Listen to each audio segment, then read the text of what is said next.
अस्सलाम वालेकुम dear students, उम्मीद है आप सब बाखैर व आफियत होंगे। We were doing exercise 10.2 which is related to trigonometric identities.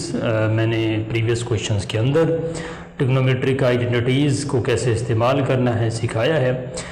हमने गालिबन इसके क्वेश्चंस कर लिए थे 10 पहले, और तमाम तर सवालात के अंदर आपने देखा कि बेसिक ट्रिग्नोमेट्रिक रेशोज़ इस्तेमाल हो रही हैं बार बार। ये भी क्वेश्चन नंबर 11 है और ये एक अहम सवाल माना जाता है। प्रीवियस बुक के अंदर भी इस तरह का सवाल जो है वो मौजूद था, एक एग्जाम्पल भी मौजूद थी, और ये लॉन्ग और शॉर्ट में इक्वली इम्पॉर्टेंट हैं।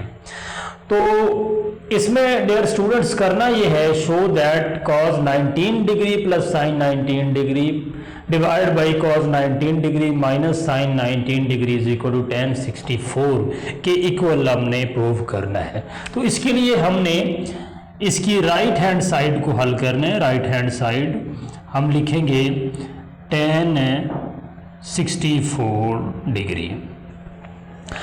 अब 64 degree can be written as, अगर आप गौर करें तो इसको मैं लिख सकता हूं 45 प्लस 19, क्योंकि डियर स्टूडेंट्स हमें आइडेंटिटी की फॉर्म बनानी है जिसमें अल्फा प्लस बीटा या अल्फा माइनस बीटा है। तो 64 can be written as 45 plus 19। अब आप ये सवाल करेंगे कि भाई इसका कैसे पता चलेगा कि 45 के साथ ही, तो देखिए जो बहुत सूटेबल टेबल वैल्यू है 45 है, जिसके करीब तरीन जो है वो 64 को अगर ब्रेक करें तो 19 आता है, और 19 हमारी क्वेश्चन की रिक्वायरमेंट है कि उसमें 19 का एंगल आना चाहिए। तो अब आप क्या करेंगे, आपने पढ़ रखा है कि tan can be written as the ratio of sine and cos. आप tan को साइन और कॉज की रेशियो में लिख सकते हैं, तो इसको लिखेंगे साइन एंगल जो है वो दोनों के साथ वही रहेगा 45 प्लस 19, और इसी तरह नीचे आएगा कॉज 45 प्लस 19 डिग्री। ऊपर आप बेटा कॉस साइन की आइडेंटिटी लगाएं और नीचे कॉस की आइडेंटिटी लगाएंगे, तो ये आएगा sine into 45 degree and cos 19 degree plus cos 45 into sine 19 degree. इसी तरह नीचे आप कॉस की आइडेंटिटी लगाएं, कॉस अल्फा प्लस बीटा की, तो ये आएगा कॉस 45, इसी तरह कॉस 19 माइनस ये आएगा साइन 45 और साइन 19 डिग्री। तो अब स्टूडेंट्स आप जानते हैं कि 45 एक टेबल वैल्यू है जिसके ऊपर साइन और कॉस की वैल्यूज यकीनन स्टूडेंट्स को याद होती हैं। उम्मीद करता हूँ आप सबको भी याद होंगी। आप साइन 45 की वैल्यू पुट कीजिए और कॉस 45 की, तो ये आती है 1/2 अंडर रूट। इसी तरह आता है कॉस 19 प्लस कॉस 45 की वैल्यू 1/2 अंडर रूट, और यह आएगा साइन 19 डिवाइडेड बाई, इसी तरह करेंगे तो ये cos 45 की value 1/2 under root into cos 19 minus sine 45 की value 1/2 under root into sine 19। अब बच्चों आप देखें ऊपर न्यूमरेटर में और नीचे डिनोमिनेटर में दोनों टर्म्स के अंदर 1/2 अंडर रूट आ रहा है, तो इसको आप कॉमन लेंगे। जब आप कॉमन लें तो ये बनता है 1/2 अंडर रूट, और अंदर आएगा cos 19 प्लस साइन 19 डिग्री, इसी तरह डिवाइडेड बाई ये आएगा 1/2 under root into cos 19 degree और माइनस साइन 19 डिग्री, और ये 1/2 अंडर रूट से कैंसिल होगा, और बकिया हमारे पास जो रिजल्ट आएगा sine 19 degree over cos 19 minus sine 19। बच्चों ये वो लेफ्ट हैंड साइड है जिसे हमने साबित करना था। Next question, question number 12 show that, बड़ा इंटरेस्टिंग क्वेश्चन है। सवाल का ज़रा पूछने का उसका अंदाज मुख्तलिफ है। कहता है cos 60 plus theta cos 60 minus theta plus sine 60 plus theta sine 60 minus theta is equal to cos 2 theta. तो बच्चों इसकी हम लेफ्ट हैंड साइड को लेके चलेंगे। लेफ्ट हैंड साइड में अगेन लिख रहा हूँ, ये आएगा cos 60 plus theta cos 60 minus theta plus sine 60 plus theta और साइन इंटू 60 माइनस थीटा। अब बच्चों आपने एक फार्मूला पढ़ रखा है, अगर आप गौर करें, cos अल्फा cos बीटा plus sine alpha sine beta. तो ये फार्मूला आइडेंटिटी है, अगर आपको याद हो, ये आइडेंटिटी है cos into alpha minus beta की। तो आप इसी में अगर अल्फा को रिप्लेस करें 60 प्लस थीटा से और बीटा को रिप्लेस करें 60 माइनस थीटा से, तो आपकी यही जो है वो आइडेंटिटी यूं बन जाएगी, आपकी आइडेंटिटी यूं बन जाएगी cos इंटू 60 प्लस थीटा, बल्कि आप इस फार्मूले से आप यूं इसको लिखें तो आप अल्फा की जगह पे, अगर अल्फा की जगह पे 60 प्लस थीटा लिखें और बीटा की जगह पे 60 माइनस थीटा लिखें तो आपकी रेशो बन जाएगी cos इंटू यह आएगा 60 degree plus theta, 60 degree plus theta minus यह आएगा माइनस 60 डिग्री माइनस थीटा। देखो cos अल्फा cos बीटा plus sine alpha sine beta की फॉर्म में ये लेफ्ट हैंड साइड हमें गिवन है, जबकि अल्फा 60 प्लस थीटा और बीटा 60 माइनस थीटा। तो मैंने कुछ भी नहीं किया, इस आइडेंटिटी में जो लेफ्ट हैंड साइड है वो लिखी हुई है आपके इस क्वेश्चन की लेफ्ट हैंड साइड के तौर पे। तो आपने इसको बंद करके यूं लिखना है cos into alpha minus beta. अब अल्फा 60 प्लस थीटा है, इसी तरह बीटा 60 माइनस थीटा है, तो आप लिखेंगे 60 plus theta minus 60 minus theta. अब आप देखिएगा तो ये बनेगा cos into 60 plus theta minus 60 plus theta. तो ये 60 से कैंसिल हो जाएगा और जवाब आएगा cos इंटू 2 थीटा। और बच्चों यही हमारी right hand side. Next question is there students, question number 13, और ये एक बहुत इम्पोर्टेंट सवाल माना जाता है लॉन्ग क्वेश्चंस के अंदर। ये लॉन्ग है और इसको बड़े गौर से समझिएगा, बड़ी टेक्निकल एक दो चीज़ें इसके अंदर आएंगी। Alpha beta gamma are angles of triangle ABC, इस तरह का एक सवाल एक्सरसाइज 10.1 के अंदर भी हम देख के आए हैं। तो अगर जहाँ कहीं भी ट्रिग्नोमेट्री के अंदर इस चैप्टर के अंदर अल्फा बीटा गैमा के ऊपर ये कंडीशन हो कि ये एंगल्स हैं एक ट्राइंगल के, तो इसका मतलब है कि इसका मतलब ये है कि हमने ये एक्सप्रेशन लिखना है alpha plus beta plus gamma is equal to 180, because sum of the interior angles of a triangle वो हमेशा 180 के बराबर होता है।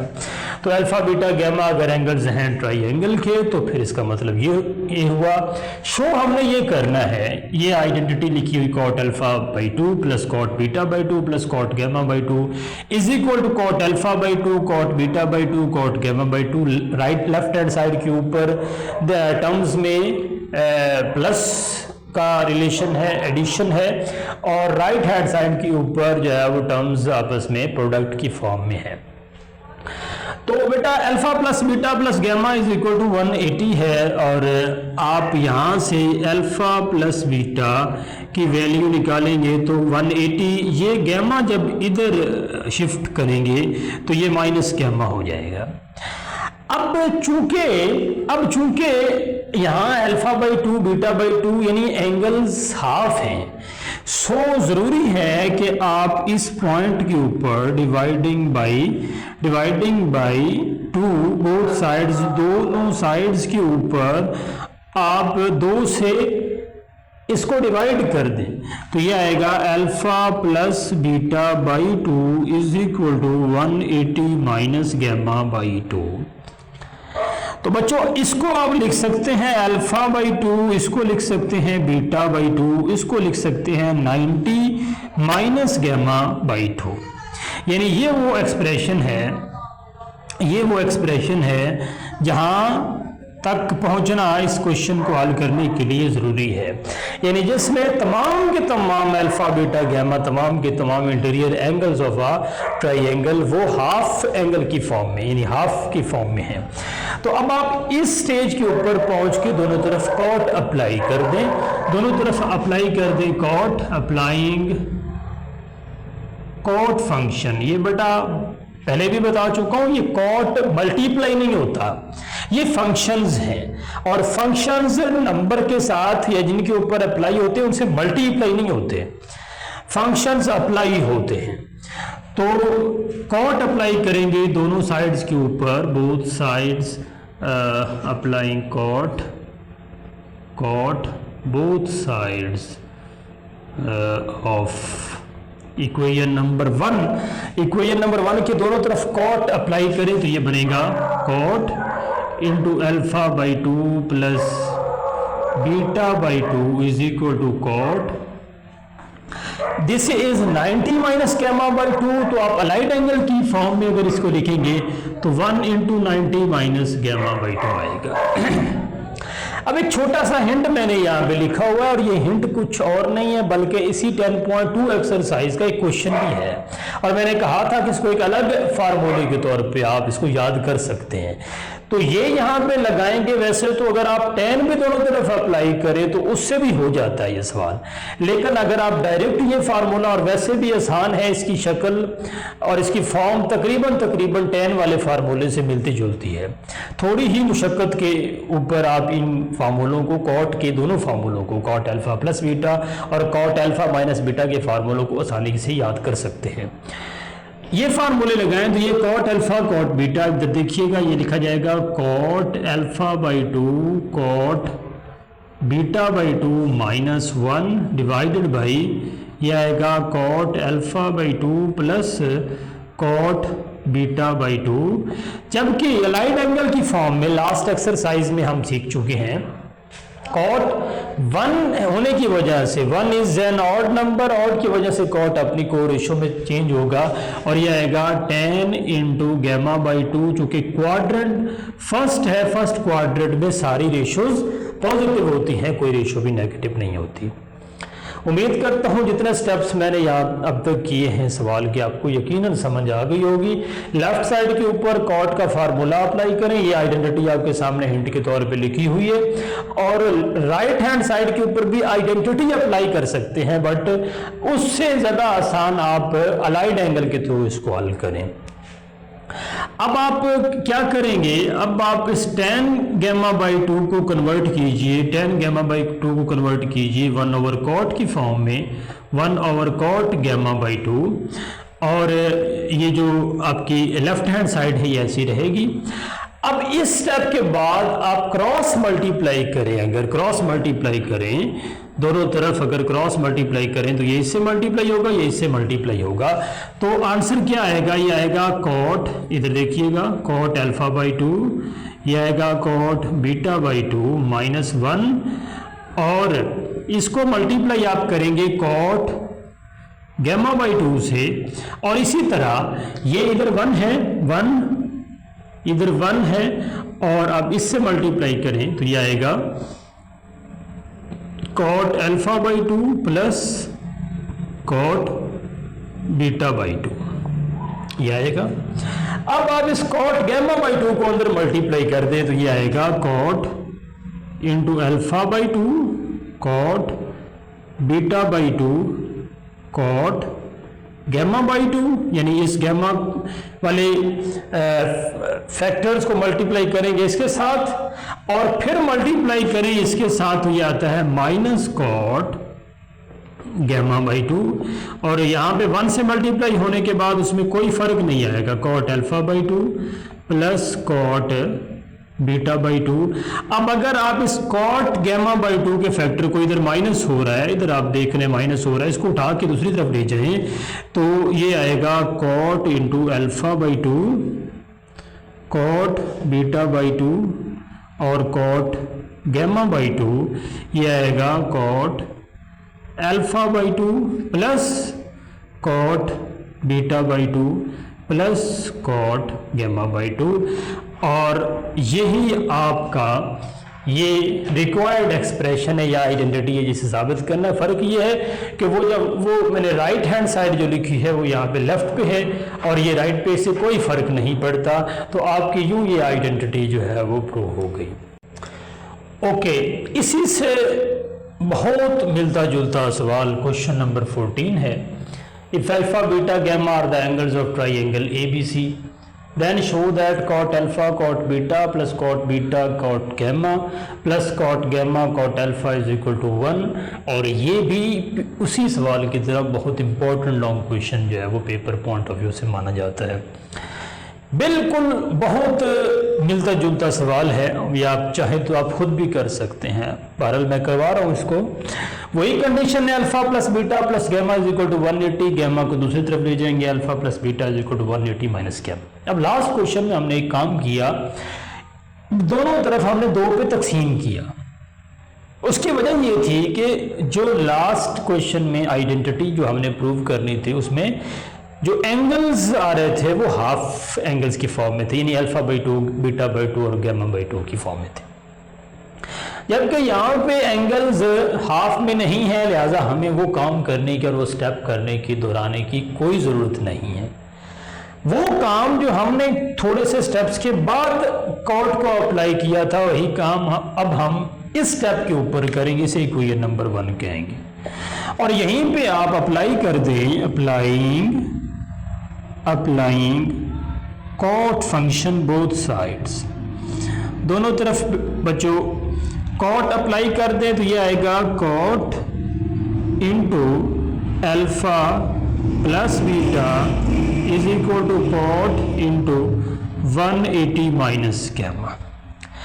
Just like previous question cot alpha plus beta के ऊपर ये फार्मूला, ये हिंट नहीं है बल्कि डायरेक्ट ये फार्मूला ही है जो आपने यहाँ पुट करना है, और इसको हमने लास्ट क्वेश्चन में भी जो है वो इस्तेमाल किया। तो ये फार्मूला कम से कम 7वीं आइडेंटिटी के तौर पे, चूंकि 6 आपको याद है साइन की और कॉज की और टेन की, तो 7वीं आइडेंटिटी के तौर पे इस फार्मूले को भी साथ याद रख लें। ये 2 इंपॉर्टेंट क्वेश्चंस के अंदर ये फार्मूला इस्तेमाल हो रहा है।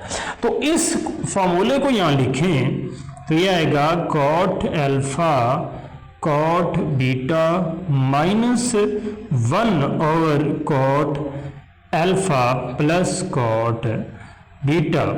इधर अगर आप गौर करें तो ये है कॉट, इस 180 को लिखा जा सकता है 2 इंटू 90 माइनस गैमा, यानी 2 into 90 minus gamma allied angle की फॉर्म में अगर लिखे हम इसे। इसी तरह ये लेफ्ट हैंड साइड तो दोहराई जाएगी इसी तरह जिस तरह लिखी हुई है, -1 ओवर यह आएगा cot alpha plus cot beta is equal to, या लाइट एंगल से आप हल करेंगे, इवन नंबर है, इवन की वजह से कॉट कॉट में ही रहेगा, तब्दील नहीं होगा।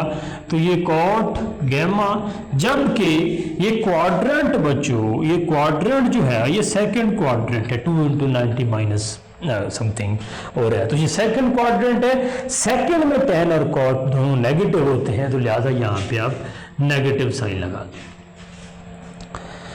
अब आप उसी तरह क्रॉस मल्टीप्लाई करें, यहाँ बटे में 1 है तो ये लिखा जाएगा 1 से मल्टीप्लाई होगा तो ये आएगा cot alpha cot beta minus 1, और जब ये 1 से मल्टीप्लाई होगा तो ये 1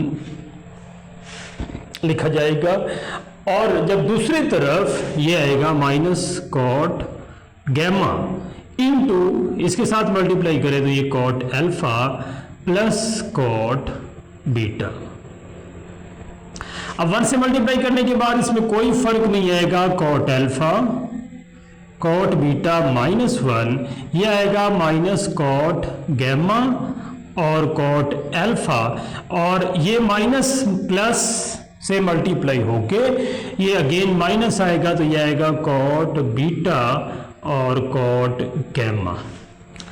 राइट हैंड साइड पे दोनों टर्म्स के साथ नेगेटिव है, इसको अगर लेफ्ट साइड के ऊपर आप शिफ्ट करेंगे नेगेटिव खत्म होगा।